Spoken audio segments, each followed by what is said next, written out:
¿Qué tal? Muy buenas tardes. La jornada de campaña de Mariano Rajoy en Galicia ha terminado con un puñetazo en toda regla al candidato del Partido Popular.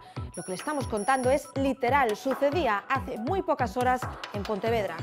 Este es el momento. Mariano Rajoy está parado, charlando, cuando un joven le asesta este puñetazo.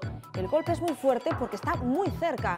El joven, que es menor de edad, tiene 17 años, le hacía saltar las gafas con este puñetazo. Por lo visto, el agresor le había pedido una foto al líder de los populares. Después del puñetazo se formó un auténtico tumulto y Rajoy intentó seguir con normalidad paseando hasta el coche, aunque la marca que le dejó el golpe en la cara lo dice todo. El agresor ha sido detenido en el lugar con vítores de fondo por parte de algunos de los allí presentes. Fuentes policiales aseguran que está vinculado a las mareas.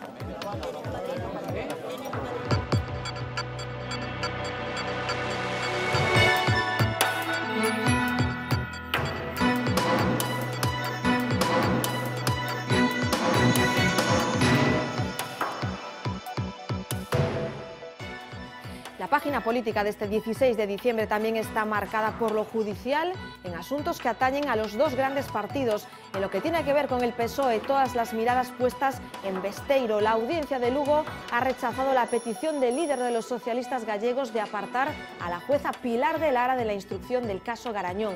Malas noticias también para el Partido Popular. Recordarán que una mujer denunció al presidente de la Diputación de Ourense por haberle ofrecido presuntamente trabajo a cambio de sexo.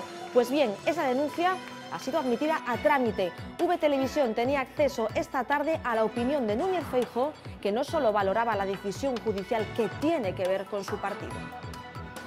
La verdad es que no me sorprende, porque es una denuncia que se presenta delante de un juez y los jueces normalmente admiten a trámite los temas que considera oportuno. Tendrá que pedirle información al fiscal que acaba de producir y decidir. También ha salido otra, como usted sabe, de otro juzgado. ¿Cuál? No me digas que no lo sabes. No me creo hay muchas que VTV no sepa cuál es la decisión, no de un juzgado, sino de la Audiencia Provincial de Lugo.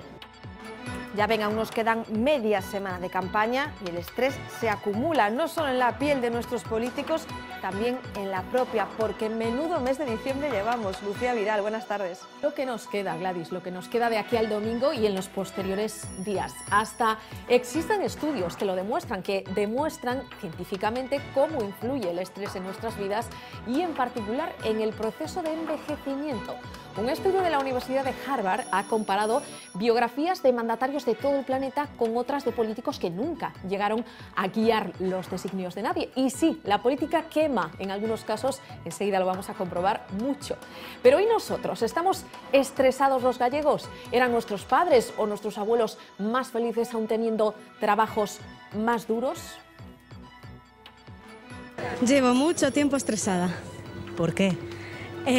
Por el exceso de trabajo. Moito traballo, concretamente en la mía ha sido una separación. Antes de las Navidades estamos bastante estresados todos porque tenemos los exámenes después. Temas laborales, es lo que más me estreso. Estaremos en Lalín, donde un grupo de padres decidía hace unos días no llevar a sus hijos al colegio para intentar forzar el traslado de otro menor a un centro de necesidades especiales. Aunque las aguas parece que vuelven a su cauce, hoy nos vamos a hacer una pregunta. Ante estos casos, ¿qué derecho prevalece? La inclusión parece ser la mejor respuesta. Los padres del Colegio Manuel Rivero, que en su momento decidieron no enviar a sus hijos a clase para forzar el traslado de otro niño, aseguran que no querían perjudicar a ese otro alumno, sino agilizar una situación que ellos definieron como insostenible. En este momento todos los niños están en el aula. O outro lado da inclusión está a exclusión, polo tanto a posibilidade de sentirse marxinado, de vivir a marxinación. Unha sociedade sana ten que favorecer a integración. La Xunta podría modificar los criterios de adjudicación de los comedores escolares. A raíz de la rescisión de los contratos con dos empresas de Málaga por la mala calidad de los menús, el consejero deja la puerta abierta a revisar el sistema también aquí. Así se lo venían reclamando las AMPAs y la Asociación de Empresas de Catering de Galicia. Estos dos colectivos solicitan que no prevalezca el criterio económico, sino que se valore la experiencia o el estado de las instalaciones. Seguimos muy atentos al tiempo. A eso de las 9:30, Xavier Fonseca nos va a contar qué está pasando, porque se están dando unas circunstancias anómalas. Es que estamos en manga corta prácticamente y a una semana de Nochebuena. El viento, que sigue soplando fuerte, continúa también haciendo daño. Ayer 2 furgonetas volcaban en la 8, en el punto negro de la Transcantábrica. Unido a las altas temperaturas, hoy ese viento ha complicado la extinción de un incendio en un monte de Xove, al norte de Lugo. En Vegadeo llevan 3 días combatiendo otro fuego que ya ha arrasado unas 100 hectáreas. Circunstancias excepcionales, es un invierno bastante caluroso. Ayer por la noche había 20 grados, lo que es un poco increíble en pleno mes de diciembre, pero sí, eso está ayudando, además de que llevamos mucho tiempo sin llover, con muy poca agua, una zona bastante húmeda, con muy poca agua, con lo cual la vegetación, hay mucha vegetación y que en este momento está muy seca.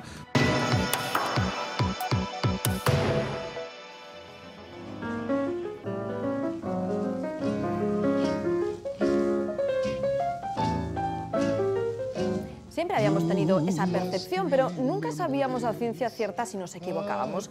4 años y en ocasiones 8. Son muchos años, pero lo cierto es que si comparamos las fotos de nuestros gobernantes cuando llegaron al poder y cuando se fueron, los cambios son más que evidentes. Ahora un estudio científico confirma que las canas y las arrugas tienen un sentido. Lo ha elaborado la Universidad de Harvard. Ha comparado la biografía de 279 mandatarios de 17 países, incluido el nuestro, con la de 216 líderes que no llegaron a gobernar. Pues bien, los que fueron presidentes o primeros ministros vivieron 2,7 años menos que los perdedores. Una de las claves de estas cifras dicen que podría estar en la tensión y en el famoso estrés. El envejecimiento de nuestros dirigentes es significativamente acelerado comparado con el de candidatos no elegidos. Es lo que dice este estudio. Las canas y las arrugas no perjudican la salud, pero sí el desgaste que sufren en el poder todos estos cargos, Lucía. Pues sí, veíamos en ese antes y después acelerado pues las caras de Bush, de Clinton o de la propia Merkel, que sigue ahí al pie del cañón. Pero para aquellos que puedan pensar que la política patria no desgasta, ahí van unos cuantos ejemplos que demuestran justamente lo contrario.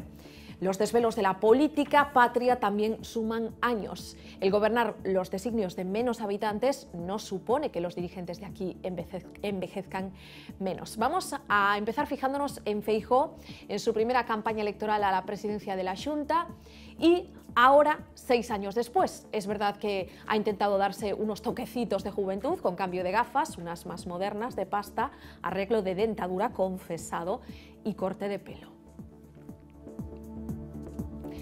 Touriño también estuvo sometido al estrés del poder durante el bipartito que comandó desde 2005 hasta 2009. Quizás por eso haya decidido retirarse completamente de la política. Apenas lo vemos ya en actos públicos, salvo alguna presentación de libro o alguna ponencia. Fraga recurrió a la magia del retoque fotográfico para presentarse como candidato todavía capaz, pese a su avanzada edad, de gobernar un país. Su último intento, lo vemos ahí a la derecha, en 2006, estuvo acompañado de un cartel electoral polémico y criticado. Controló San Caetano desde 1990 hasta 2005, una larga carrera política que le permitió vivir, sin embargo, hasta pasados los 80. Quizás una estética tan particular y asentada como la de Beiras, frondosa cabellera blanca y rizada, fular y traje informal de tejidos nobles, jueguen a su favor porque conserva más o menos el mismo aspecto pese al paso de los años. Sin embargo, él mismo ha reconocido que los achaques de la edad, ahora mismo tiene 79, le han alejado alguna vez del Parlamento, edad que sin embargo no le ha impedido un regreso político triunfal. Y terminamos nuestro repaso por los políticos gallegos con otro inquilino de San Caetano. Su paso fue breve, 4 años, pero suponemos que intenso, visto el antes y el después. No ha seguido el mismo camino que Touriño, permanece activo en el mundo de la política. A su favor su todavía relativa juventud, 56 años.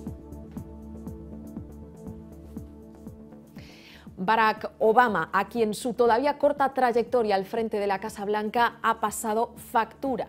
Este era Barack a su llegada al despacho Oval y este es hoy, con muchas batallas, tanto literales como figuradas en su haber. Está claro que ser el hombre más poderoso del mundo no tiene solo cosas buenas, más manchas en la cara, más pliegues y sobre todo lo más visible, ese blanco cabello que contrasta con su piel oscura. ¿Y qué me dicen de Tony Blair, ese joven político que arribaba al número 10 de Downing Street allá por 1997? Una década estuvo al frente del gobierno laborista y no puede decirse eso de que por él no hayan pasado los años. El ex primer ministro luce así a los 62, ni siquiera sus supuestos líos de faldas con jóvenes mujeres le han dado una segunda juventud. Y aquí un ejemplo de que no siempre las operaciones de estética hacen aparentar a uno más joven de lo que es. Probablemente esas fiestas privadas con chicas le pusieron un brete. Se vio con demasiadas arrugas porque las comparativas sí son odiosas y decidió ponerse manos a la obra, pero tanto estiramiento ha provocado justo el efecto contrario del deseado en Berlusconi. Eso y el tinte y los rayos UVA, todo en exceso, pues como que no han ayudado.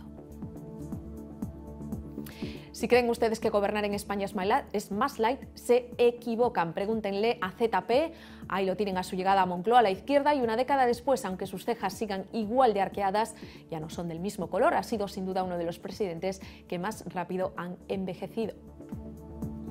Su antecesor en el cargo poco queda ya de aquel tupido bigote de color negro como el betún. En su cara se desdibuja hoy de tal forma que es difícil saber de lejos si tiene o no tiene bigote. No sabemos si mantendrá la tableta que lució hace años y que fue incluso portada en medios internacionales.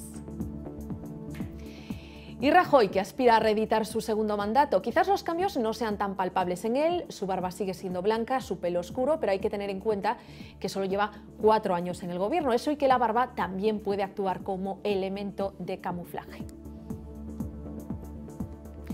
Y como no queríamos que tuviesen la sensación de que solo la política estresa, seguro que más de uno de ustedes comparte esta opinión. Ahí van otros ejemplos del mundo del fútbol en concreto. En poco más de 12 meses así ha quedado Luis Enrique. Queda claro que manejar una plantilla de estrellas como la del Barça llena el bolsillo, pero clarea el cabello, aparte de las ojeras y de los kilos perdidos. Lo mismo podríamos decir de su ex compañero de filas, Josep Guardiola, hoy en el Bayern de Múnich. Así era cuando fue fichado como entrenador del FC Barcelona y así 4 años después. El estilo permanece, quizás incluso mejorado, no así la juventud. No se enfaden los culés, que entrenar al Madrid también puede quemar mucho, aunque lo que más ha avejentado al técnico portugués José Mourinho ha sido el banquillo del Chelsea. Imaginamos que tras 9 derrotas en Liga habrá sumado incluso alguna cana más. Tal es nuestra obsesión por la edad, o más bien por la eterna juventud, que en Internet existe un sinfín de aplicaciones que nos permiten ver cómo seremos de mayores o qué años aparentamos. Un software diseñado por un equipo de la Universidad de Washington genera automáticamente las imágenes de la cara de un pequeño de corta edad a medida que envejece hasta los 80 años. La evolución de toda una vida en solo un minuto.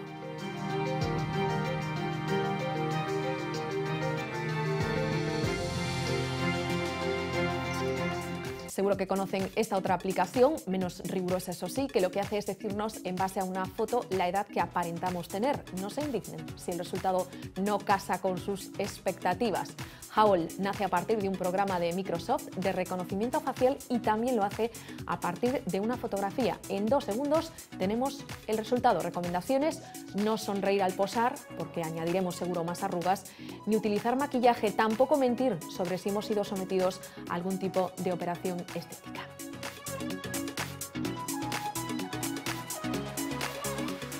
Y tú, Gladys, no sé si tienes alguna curiosidad, seguro que sí, que te pica el gusanillo por saber cómo lucirás dentro de unos cuantos años. La verdad, no. La verdad es que no. Nosotros lo teníamos preparado, sabíamos que ibas a decir que sí, porque eres muy curiosa, y hemos hecho este experimento con una imagen tuya. Desde tu edad actual, ahí te tenemos, hasta los 98 años. Así que no te quejes, porque esperanza de vida te damos bastante. Ustedes pueden hacer el mismo ejercicio desde casa en la página www.faceretirement.merriledge.com.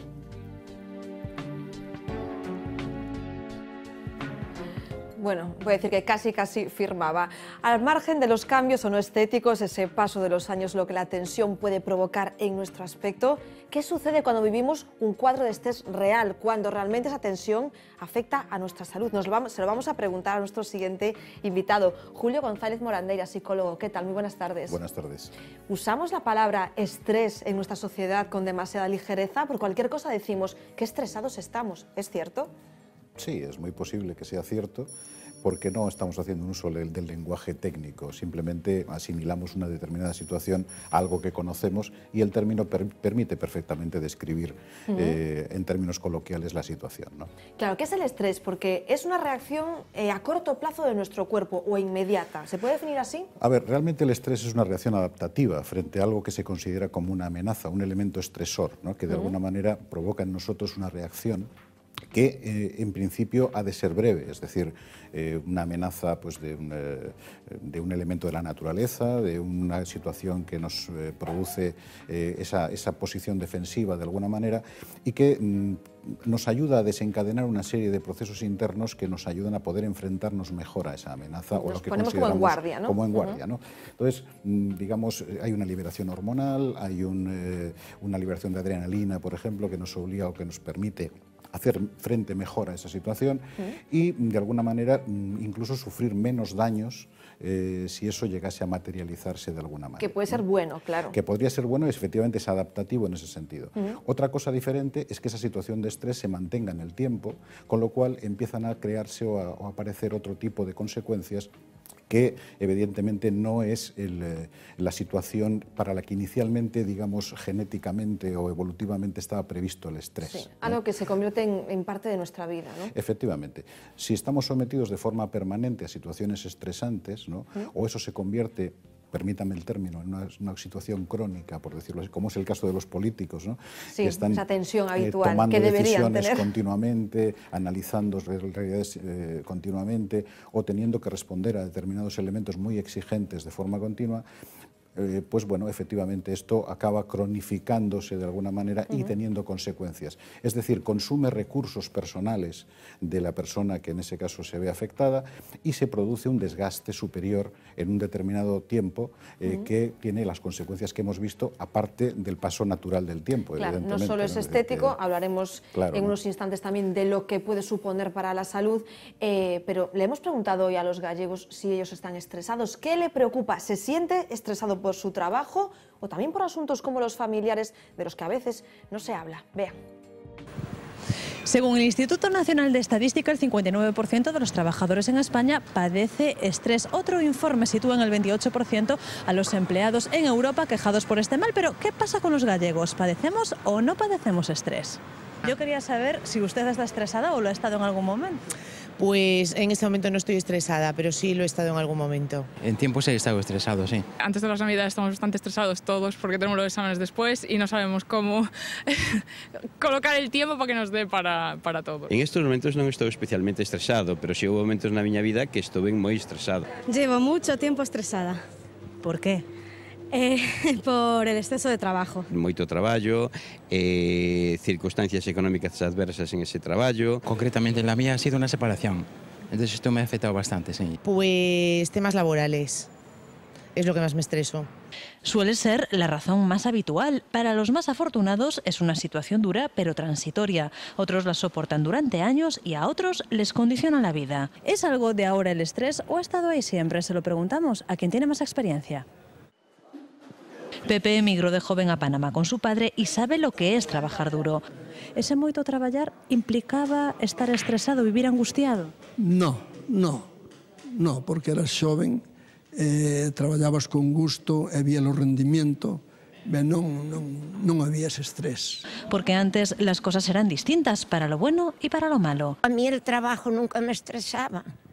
Trabajé de modista, me pasé muchas noches sin ir a cama. Y la mayoría de la gente iba a trabajar incluso por poco más de la comida. ¿Y eran ustedes felices? Totalmente. Detrás de muchas enfermedades está el estrés, así que es importante atajarlo a tiempo. Cada persona tiene su método para recuperar la paz interior. Para unos el deporte es fundamental, otros optan por soluciones relacionadas con el mundo de la meditación y quien puede procura que al menos el estrés no se le note. Cualquier tratamiento que aporte hidratación, vitaminas a la piel con técnicas diversas, mesoterapia para aportar vitaminas y ácido hialurónico para aumentar la hidratación de nuestra piel. Y luego está claro el método de Pepe. Cálmate que mañana vuelva a amanecer. Una verdad tan incuestionable como difícil de asimilar cuando uno está estresado. Claro, el impacto del estrés y los efectos, Julio, cada uno lo recibe, cada persona es completamente diferente, pero ¿cuándo deberíamos preocuparnos y decir, esto que me sucede ya no es normal? Bueno, a ver, como en toda situación, ¿no? Cada persona tiene su propia visión de lo que le genera estrés. A mí el que más me ha gustado es el método de Pepe, es decir, Sí, nuestro veterano. Cálmate que mañana es otro día, ¿no? De tal manera que tenemos que ser capaces de identificar en nosotros mismos cuáles son esos síntomas que nos hacen pensar que ya no estamos calmaditos, ¿no? Por utilizar el mismo término que él. Y al mismo tiempo autocontrolarnos en ese sentido y empezar a detener cadenas de pensamiento negativo, saber decir basta a nosotros mismos cuando estamos en esa situación y, evidentemente, como bien se decía, elaborar un sistema propio de control de ese estrés. El estrés hoy por hoy es algo presente en la sociedad y no es como hace muchos años donde parecía una cosa extraña y ni siquiera tenía nombre, ¿no? Sí.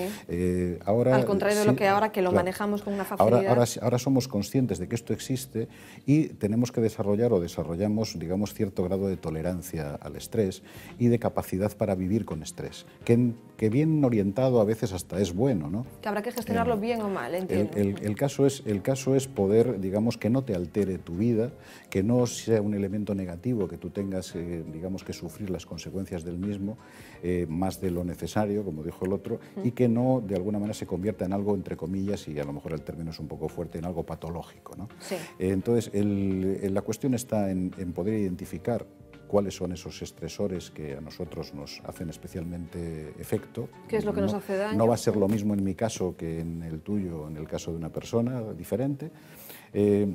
Tampoco va a ser lo mismo, digamos, ese circuito o ese sistema de autoequilibrio que de alguna manera nosotros podemos ir elaborando, pero que pasa siempre por tener control de nosotros mismos, ¿no? Pero, Julio, claro, ¿qué le decimos a las personas que ya de por sí tienen un trabajo que es estresante? ¿Qué pueden hacer? Bueno, pues efectivamente... ¿Decir basta? Decir basta a veces, sí, sí. Y sobre todo hay siempre momentos en los que uno puede intentar compensar esto con otras cosas, ¿no? Bien se decía, se hablaba del deporte, se hablaba, pues hay otro tipo de cosas. Esas válvulas de escape. Donde de alguna manera tenemos que ser capaces de equilibrar ese balance. Hace una especie de efecto de batería, ¿no? Es decir, vas cargándote de estrés, por decirlo así, pero de alguna manera hay que soltarlo. Hay cosas tan sencillas, y supongo que todo el mundo se habrá dado cuenta alguna vez, que cuando empezamos a mover una pierna sin darnos cuenta, cuando empezamos a mover un ojo, nos aparece algún tic por ahí extraño, estamos buscando caminos de salida, descargas motrices que hacen que eso de alguna manera baje el nivel, ¿no? Claro, tu cuerpo está diciendo... Claro, y eso seguro que lo ha experimentado todo el mundo. Tiene que salir por algún lado. Por alguna parte sale. ¿Qué pasa? Que evidentemente cuando tenemos esos momentos de control nuestro, ¿no? De qué hago con mi vida ahora que no estoy estresado, ahora que no estoy en ese ambiente que me genera esto, pues evidentemente hay que hacer justo lo contrario, es decir, intentar de alguna manera darle salida, claro. Tener mucho control, analizar la situación, darse cuenta de que muchas veces se puede hacer lo mismo sin necesidad de ponerse en una situación que te genere ese tipo de situación. Claro, cada situación. Y bueno, pues mantener de alguna manera control. Claro. Si ello no es posible, si ello no es Mm. posible, evidentemente hay que buscar ayuda. Y hay profesionales perfectamente cualificados para poder... Y darse cuenta de cuál es el momento. Efectivamente, ¿no? porque muchas veces no es solamente que vayan a desaparecer las situaciones de estrés, porque no van a desaparecer, porque están ahí. Simplemente tenemos que poder aprender a manejarlas nosotros y a manejarnos a nosotros mismos, ¿no? en ese tipo de cuestiones. Pero bueno, para eso hay también, como digo, recursos profesionales que se pueden utilizar perfectamente y que no es ninguna cosa extraña el que tengamos que pedir ayuda en un momento dado para solucionar esto, ¿no? Aparte, uno de las llamadas de alerta en cuadros de estrés son las consecuencias físicas. Seguro que muchos han dicho en algún momento, es que me duele el estómago de los nervios, o han tenido problemas de hormonas. Paloma Ferro ha estado con un endocrino para que nos aclare todo esto. Los efectos del estrés no solo se perciben sobre nuestro aspecto físico, sino que actúa a un nivel mucho más profundo, alterando el funcionamiento de nuestro cuerpo. Esto es debido a que la respuesta al estrés está regulada por el sistema nervioso y el sistema endocrino, encargados del funcionamiento de las funciones fisiológicas de nuestro organismo. Estamos con el doctor Pablo Vidal Ríos, especialista en endocrinología. Muy buenas tardes. Buenas tardes. ¿Cómo llega el estrés a provocar esos efectos nocivos sobre la salud? Bien, el estrés en realidad es una reacción fisiológica, una reacción especialmente además endocrina. Tiene que ver con hormonas. Se produce a nivel cerebral y eso se transmite a la hipófisis, una glándula que tenemos en la cabeza que es del tamaño de un guisante, y de ahí se va a las suprarrenales, otra glándula que tenemos encima de los riñones, y de ahí se va a otros sitios. Y hace unos efectos. Es lo que se llama la reacción de fight or flight, o sea, o luchar o huir. Entonces el cuerpo está en realidad preparado para hacer cosas increíbles, en una situación de necesidad. Pero claro, en la vida cotidiana muchas veces encendemos la palanqueta del estrés cuando realmente no era necesario. ¿Cuáles son las principales consecuencias de llevarnos a ese estado límite preparado para la supervivencia a lo largo del tiempo? A nivel hormonal, ¿cuáles son las principales consecuencias? Bien, las principales consecuencias que vemos en la clínica es que afecta a todo. Nosotros lo vemos en el tiroides. También lo altera y entonces crecen unos nódulos o tiene efectos sobre las hormonas. O por ejemplo la diabetes.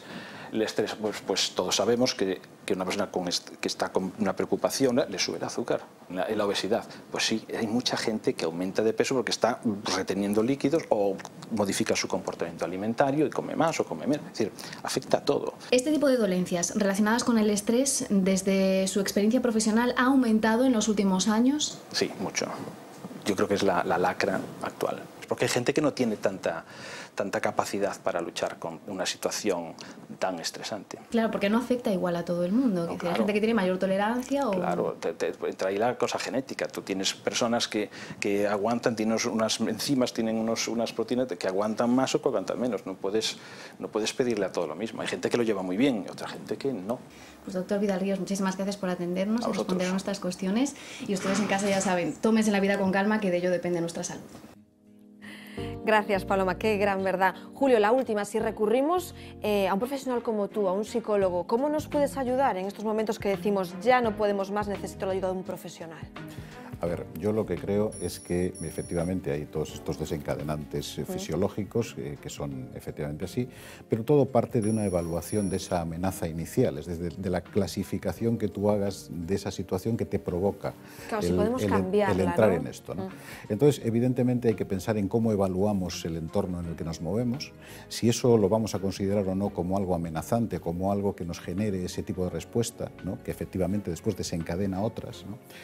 ¿Cómo vamos a ser capaces de poder analizar el transcurso de ese comportamiento y qué habilidades personales de identificar esos procesos dentro de nosotros mismos vamos a tener para poder detenerlos o para poder tener nosotros control? Es decir, más allá de que sea una cuestión puramente, que lo es, ¿no? Pero puramente hormonal o puramente fisiológica, evidentemente es algo también que depende de esa evaluación que nosotros hacemos de las situaciones y sobre la cual nosotros, si aprendemos a hacerlo, podemos tener cierto grado de control y sobre todo ayudarnos después de otro tipo de cuestiones que efectivamente se ven alteradas. Es decir, hay que controlar pues, la alimentación, los ritmos diarios, la forma de organizarnos la jornada, tener esos espacios que nosotros podemos controlar, tener interacción con otras personas que nos den cierto equilibrio y sobre todo, digamos, hacer actividades o plantearnos cuestiones incompatibles de por sí con esa situación estresante. Claro, Julio, si me lo permites, es como coger tu vida, darle una vuelta y volver a ordenarla como debería, ¿no?